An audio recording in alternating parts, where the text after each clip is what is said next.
la route.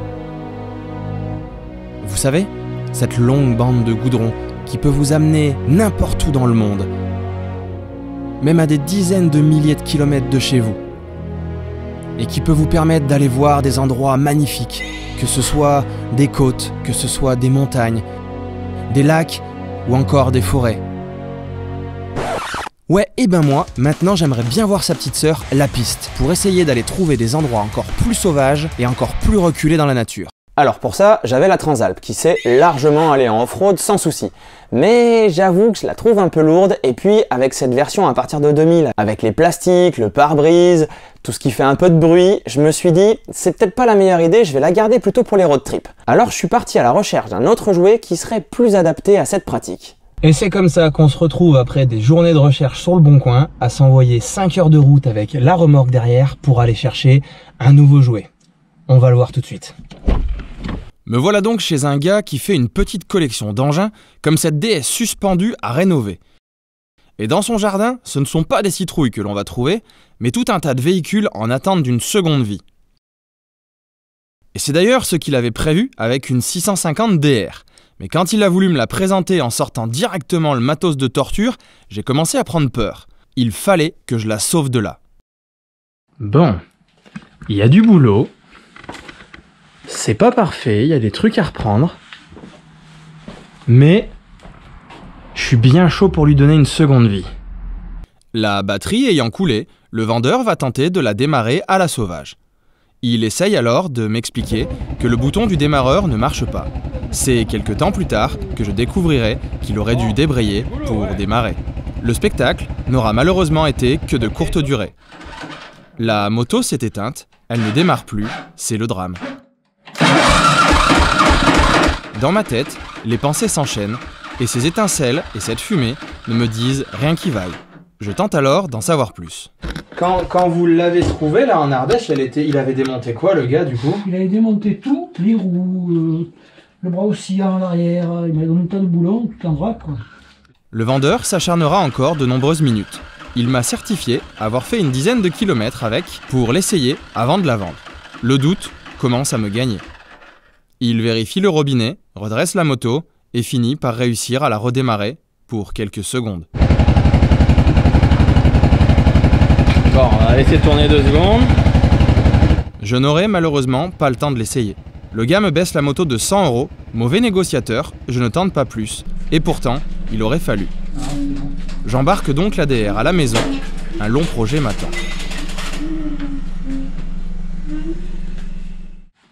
Il est temps de mettre la bête sur la table d'opération. Et on l'entend bien gémir d'ailleurs.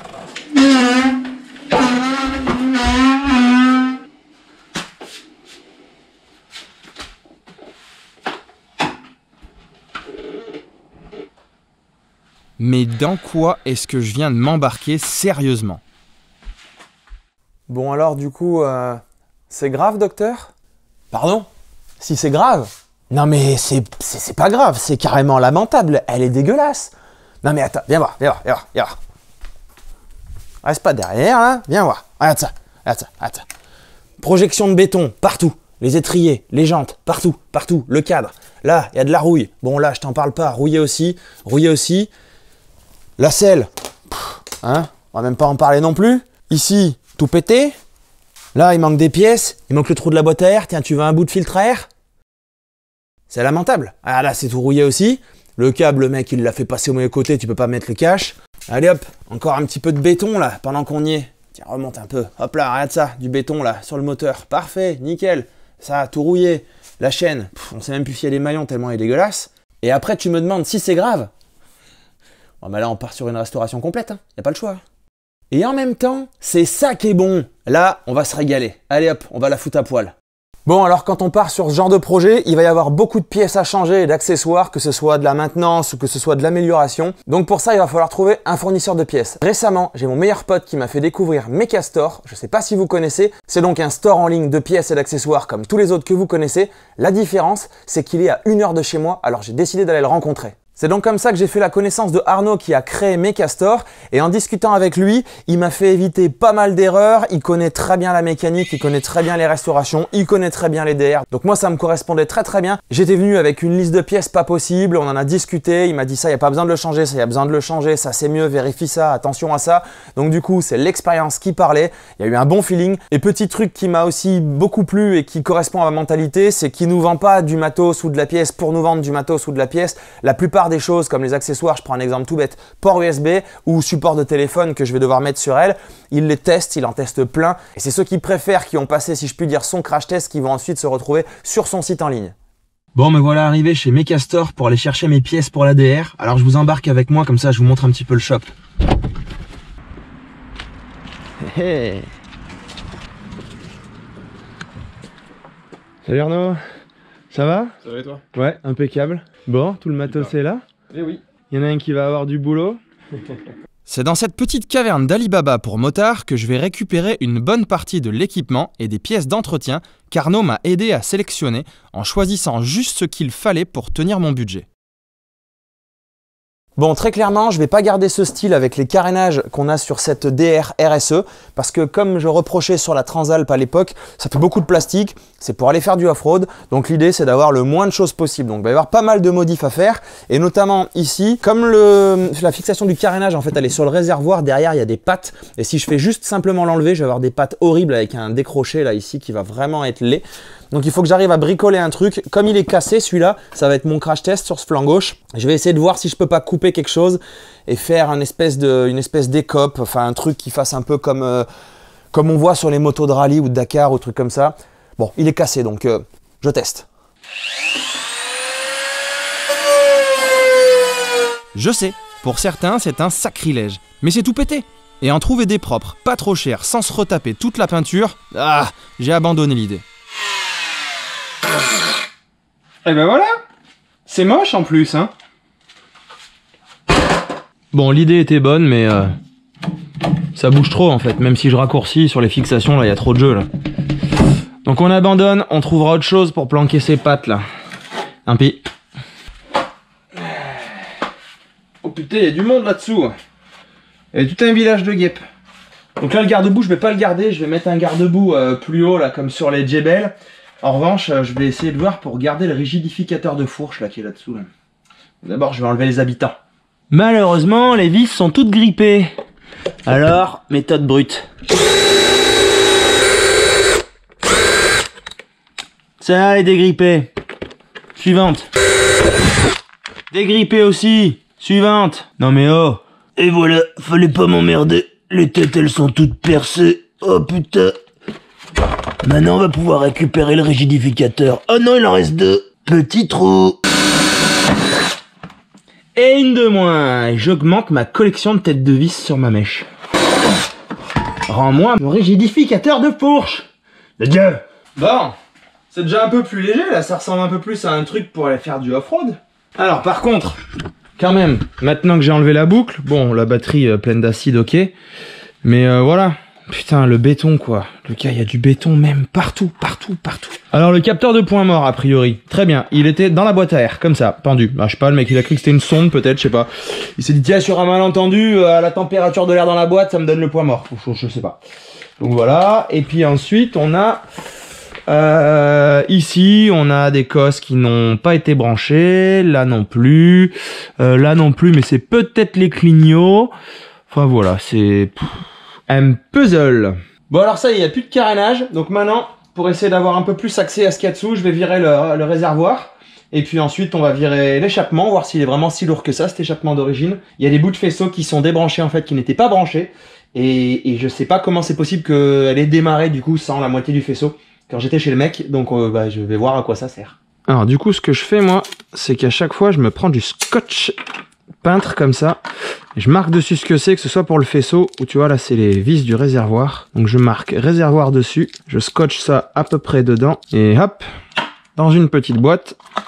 Comme ça je ne perds rien, et pour le remontage, ce sera plus simple.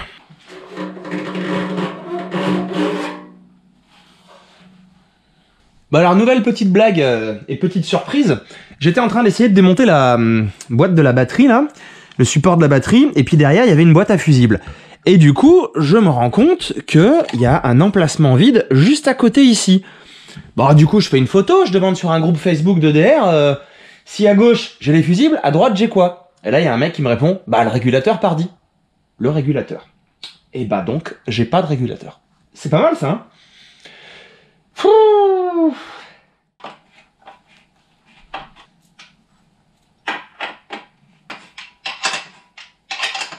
Ouais, je sais. Et Dieu inventa la clé à cliquer. Mais j'ai la flemme d'aller la chercher. Et j'ai envie de galérer. Je sais, c'est comme ça. C'est pas grave. Ça va juste prendre plus de temps. La vraie question qu'on se pose tous, c'est est-ce que vraiment c'est lourd les pots d'origine? Oh putain. Allez, viens, Kiki. Oh ouais, c'est super lourd. Non, ça va. Ici la loi, c'est moi. Alors faites pas chier. Alors celle-là, elle est pas mal. Au niveau de la bride de l'échappement, là, pour arriver après au silencieux derrière, normalement, je suis habitué à, comme j'ai eu de l'autre côté, et comme j'ai sur la Transalp, à genre une bonne grosse vis pour serrer tout ça. Là, il y a un petit collier de plombier qui fait un peu peucherette, quoi. C'est avec de l'espèce de scotch isolant made in cheminée. Ouais, non mais ok. Ok, celui-là c'était pas serré. Mais en fait, le mec d'avant, il avait juste une envie, c'est d'aller se tuer sur la route, quoi. Ah, il avait dit état moyen. Mais moi j'aurais dit état drôle en fait, tu vois. Ah, celle-là elle va être chiante. Putain ouais, ça pèse un âne ce truc. Bon, maintenant que les silencieux sont enlevés, on va enlever le collecteur, enfin le tas de rouille. Sauf que vu le carac qui avait cette moto avant, je suis un peu inquiet sur les goujons là. On va voir. Déjà si tu mets dans le bon sens, ça ira mieux. Oh, c'est pas trop serré. J'ai une bonne nouvelle. Parce que je suis pas certain que le gars d'avant, il ait une quelconque notion de la clé dynamométrique. C'est sûrement un truc abstrait pour lui.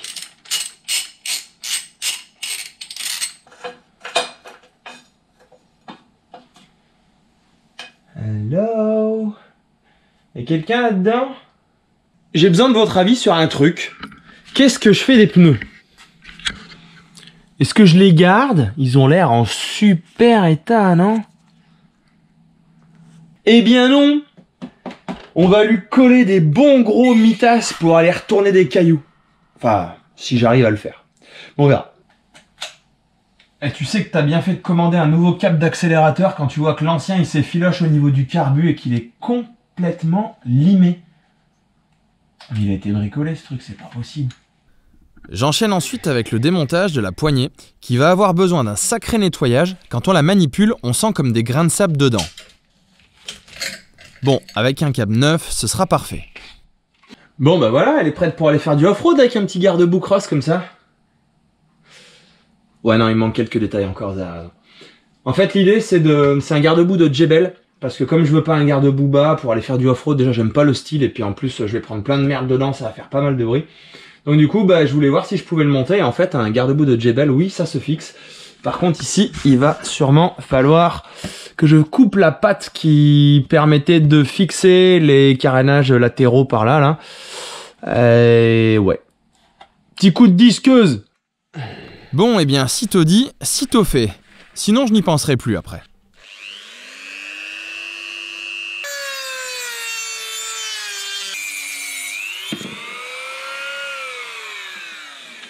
Alors comment on va reconnaître qu'une bécane a vraiment déjà été bricolée?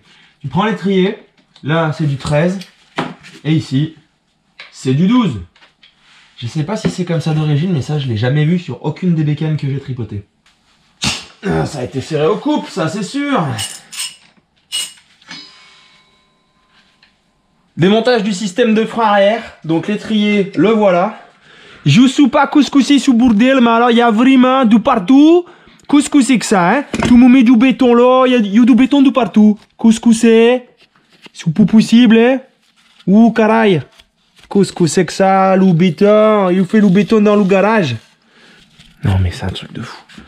C'est un truc de fou. Je continue le démontage de la bécane et il me faut maintenant retirer la boîte à air et toutes ces durites retenues par des circlips. Extraction du poumon a réussi. Allô? Y a quelqu'un dans le moteur? Non, je dirais pas. Mais peut-être que je fais pas les choses bien en fait là, si? Ça a pas l'air de venir. Vient ensuite le tour du carburateur, qui est vraiment bien emmanché dans son manchon qui le relie à la culasse. Il faut le tordre de gauche à droite pour l'extraire. Je sens qu'au remontage, ça va être fun. Je finis enfin par le sortir. Bon bah, il va falloir attaquer une partie sensible, le retrait du faisceau électrique. Vu que j'ai pas envie de faire de bêtises avec le faisceau électrique, à chaque fois que je défais quelque chose, je me mets une petite marque. Là, ça vient du Neyman, donc j'ai mis un N par exemple. Neyman 3, il y avait Neyman 1, Neyman 2, hop. Comme ça, au remontage, j'ai les photos, je suis en train de faire une tonne de photos. Mais aussi, c'est surtout que j'ai les codes que j'ai fait moi, mais au moins, normalement, tout ce plat de spaghetti, là, il y en a de partout. Normalement, je devrais arriver à rebrancher tout ça. Bon, on en arrive au truc qui me fait le plus flipper. Le système nerveux de la moto. Le faisceau. Allez, viens là, Bibi. Pas te déchirer, s'il vous plaît. Pour le moment, je vais le mettre de côté. Au remontage, je nettoierai soigneusement toutes les cosses et ça ne fera pas de mal vu la corrosion que j'ai pu voir sur certaines d'entre elles. Je vais buter sur un truc complètement idiot. Les deux vis qui permettent de fixer la serrure de la selle, tu sais, au cas où on me vole mes lingots d'or sous la selle, c'est des Torx, mais avec un point au milieu. Donc je peux pas passer une Torx normale. Et vu que j'ai pas ça comme outil, ça va sauter. En gros, c'est ce que ferait un voleur au bord de la route pour me piquer ma batterie. Ouais. Ça vaut pas le coup. Quoique si, elle est neuve. Et voilà le travail. Bon, on n'arrive pas à casser le pneu là, il veut pas s'enlever. Il est complètement collé, j'ai essayé de prendre la béquille de la Transat, d'appuyer dessus, j'ai essayé tout ce que je peux, il est cuit le machin. Il date de je sais pas quelle année, je pense à Cro-Magnon, un truc comme ça. Donc j'ai une technique pour ça. Tu vas voir mon gars. On va pas se laisser embêter par un pneu. Alors hop. Là, c'est parti. Alors, autant vous dire qu'à part enfumer mon garage et le pourrir, ça n'a rien donné. Le pneu est littéralement collé à la jante. Il est même fusionné à l'intérieur. Quelles sont les chances de survie de la chambre à air? Si vous pensez que j'arrive à épargner la chambre à air, tapez 1. Si vous pensez que j'y arrive pas, vous avez peut-être raison. Bon, bah toujours pas. Ça marche pas. Comme ça marche pas, j'ai fait un trou de part en part du pneu. J'ai mis une tige filetée. Et puis on va essayer de voir si on peut l'écarteler. Ah, tous les mecs qui ont des décolleuses à pneus, ils sont écroulés de rire. Échec de la première tentative, deuxième avec une énorme douille. Bon, je désespère pas, j'ai fait une petite fenêtre dans le pneu. Et je vais bien arriver à enlever le reste de caoutchouc là, avec une tenaille à péter le reste de la structure. Mais putain, mais c'est pas possible. Sur l'autoroute, ça pète tout seul sur les caravanes et moi j'y arrive pas. Alors, regarde-moi ça. Après l'avoir fracassé, après l'avoir ouvert, disqué, bouffé l'armature, enfin, il est décollé. Alors attends, parce que pour autant, il y a deux côtés. Et ça va être la même histoire. Putain, c'est un truc de malade. Et ben voilà, après un bon moment de bataille, je crois qu'on peut dire que le pneu est enlevé. C'est pas vraiment comme ça qu'il faut faire normalement, hein. Mais comme j'ai pas de de décolleuse de pneus, et à mon avis vu comme il était collé, il faut une machine de pro là, un truc hydraulique. Donc voilà, la bestiole est entièrement arrachée. On va pouvoir passer à la roue avant.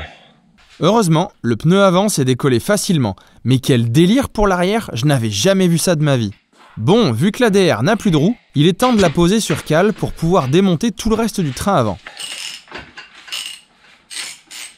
On va faire un truc un peu malin. Avant que la fourche ne soit plus pincée dans ses tés de fourche, Je vais dévisser les bouchons du haut des tubes pour pouvoir faire la vidange et faire la maintenance sur la fourche parce qu'après sinon il faudrait la pincer dans un étau et non j'ai pas ce qu'il faut, je vais tout abîmer.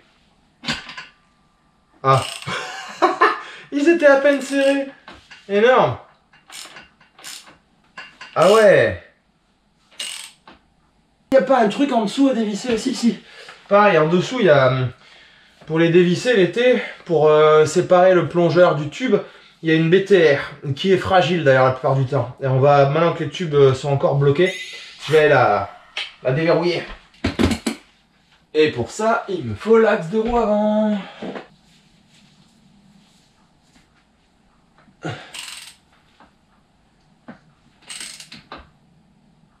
Bon, évidemment, ça se passe pas comme prévu. C'est pas comme sur la Transalp. Il faut un outil spécial pour bloquer l'intérieur. Dans la RMT, ils expliquent qu'on peut essayer de serrer les bouchons pour que quand on serre en bas, comme ça comprime tout, ça tourne pas dans le vide. Et en fait, si, il y a tout qui tourne avec. Donc, je suis coincé. Voilà, c'est le moment où elle est un peu en équilibre de partout. Là. Il reste plus grand chose. Et j'ai besoin, pour retirer le bras oscillant, d'enlever la béquille. Alors, je me suis fait des cales. Est-ce que ça va marcher? Oui, vraiment ça tient. Alors, je ne suis pas en appui sur les parties du moteur, uniquement sur le cadre et ni sur le bras oscillant. C'est bon. Pour retirer le bras oscillant, je vais devoir enlever tout le système de suspension arrière, ce qui me permettra aussi de tout vérifier et de regresser. Attention, chute. Il me faut commencer par l'amortisseur. Et un amortisseur, hein. Ensuite, il y a tout le système de pivot avec les biellettes. Il y aura d'ailleurs pas mal de roulements à vérifier dessus. Et bien voilà. Le mec qui a cru qu'il pouvait bloquer une vis avec sa main, tu sais. Yeah. Vu ce qu'elle est en train de faire là, je pense qu'une fois que j'ai enlevé le bras oscillant, à mon avis elle tombe là madame. Alors.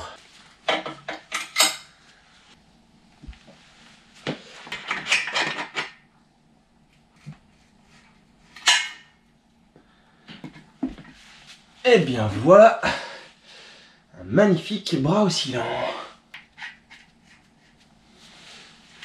T'as le truc, il pèse un âne mort. Bon ben voilà, il reste plus grand chose sur la bécane. Il me reste plus que la fourche à tomber, j'attends mon adaptateur. Le moteur est dans le cadre, l'idée en fait, c'est qu'à la fin je vais poser le cadre par terre, je vais le retourner et je vais démonter le moteur et je vais le sortir.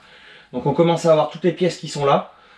Ça fait pas mal de pièces, c'est tout dégueulasse, c'est tout dans un mauvais état. Donc bah ouais, il y a du boulot, hein. Va falloir nettoyer. Pour le moment ça se passe bien, j'ai pas trouvé de surprise trop grave. Pour le moment, touche du bois. Et j'espère que je trouverai pas de surprise dans le moteur une fois qu'il sera posé sur cet établi, où je vais pouvoir faire toutes les vérifs, hein, jeu aux soupapes, tout ça. Et ouais, je pense même que je vais aller voir la tête du piston. Ça peut être pas mal. On va voir. Bon, alors le fin mot de l'histoire pour cette fourche, c'est que pour défaire les vis hexagonales en bas, c'est mort, il va falloir tout démonter. J'ai pris de quoi faire un petit outil spécial, je trouvais sur internet comment faire. Parce que ça tourne dans le vide en fait, il faudrait... Bon, ça vient pas, même avec la clé à choc, ça vient pas. Donc, démontage normal. Rien de sorcier pour ce démontage, on desserre les vis d'été inférieure et supérieure de fourche, et on peut ainsi descendre et retirer chacun des bras de fourche. Ensuite, on retire l'écrou de la colonne de direction, on enlève le T supérieur, l'écrou crénelé qui règle la précontrainte des roulements de direction, et paf, le T inférieur tombe presque tout seul par son poids. Et voilà, colonne de direction sortie. Le plus drôle, si vous connaissez, ça va être de couper ça et d'enlever la bague qui est complètement coincée là-dedans. C'est une vraie merde à disquer. Alors, truc trop drôle, faire sauter les cuvettes. On va voir si mon outil marche. Non, c'est mal barré.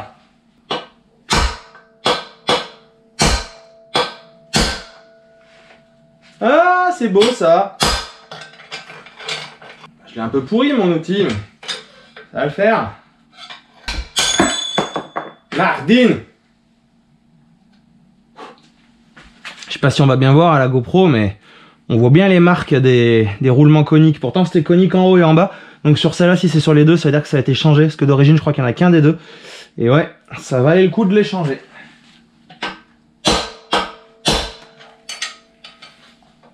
Bah ça alors, c'est un truc de fou. Yes! Première fois que ça se passe aussi bien. Sur la vieille BM, j'avais dû faire des points de soudure avec un poste à souder pour rétracter la cuvette et qu'elle s'enlève toute seule. Sur la Transalp, une vieille technique où apparemment tu fais un petit coup de disqueuse et tu peux le choper, ça a bien marché aussi.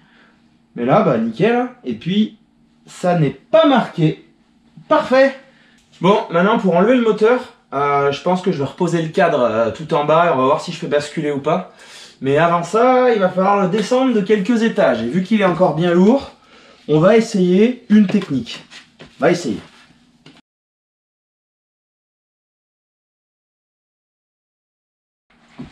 And touchdown! Le moteur est fixé dans le cadre par plusieurs pattes de fixation sur le dessus et les côtés, ainsi que par des axes boulonnés en dessous. Une fois que tout le monde est retiré, l'idée est de le sortir par la droite selon la RMT. Sauf que, quand on est un gros boulet comme moi, on oublie une petite patte sur le côté qui obstrue le chemin. Et on galère.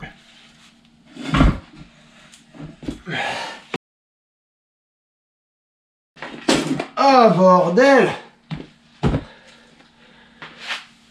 Bon! Et bien voilà le moteur. Je crois que ça y est, tout est désossé. Bon, opération démontage terminée. Ça, c'était la première phase du projet. Maintenant, tout est là. On a même une chaîne qui est en train de prendre son bain là pour voir si je peux la sauver. J'ai fait exprès de laisser tout ça en gros tas de bazar. Parce que l'idée, en fait, maintenant, c'est de prendre les pièces une par une, de les nettoyer. Alors, la priorité, c'est de prendre toutes celles qui vont partir en peinture, en thermolaquage. Donc, le cadre, bras oscillants, béquilles, tout ça. Les tubes de fourche aussi en bas. Donc, il faut que je prépare tout ça. Et ensuite, il faut que je l'amène au gars. Et parce que le temps qu'il peigne, je voudrais pas que ça me bloque dans la suite du projet si j'avance bien. Voilà, donc nettoyage et préparation peinture, c'est la phase 2. Et je vais en profiter dans cette phase pour faire un diagnostic sur tout ce que j'ai encore besoin comme pièces. J'en ai déjà pris chez Mecastor, chez Arnaud. Mais il y a des choses que j'ai pas pu prendre, comme des joints très spécifiques que je vais trouver que sur le site des pièces de Suzuki, par exemple. Et tout ça, bah, il faut que je vérifie avant, que je fasse un premier check sur le carbu, par exemple. Est-ce que la membrane est cuite ou pas? Voilà, il faut que je fasse un petit diagnostic.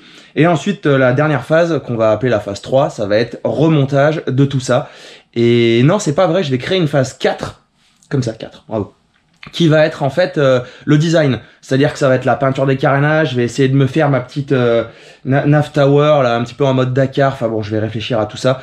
Donc voilà, il y a un joli puzzle qui se prépare. Alors j'y retourne. Allez, à plus.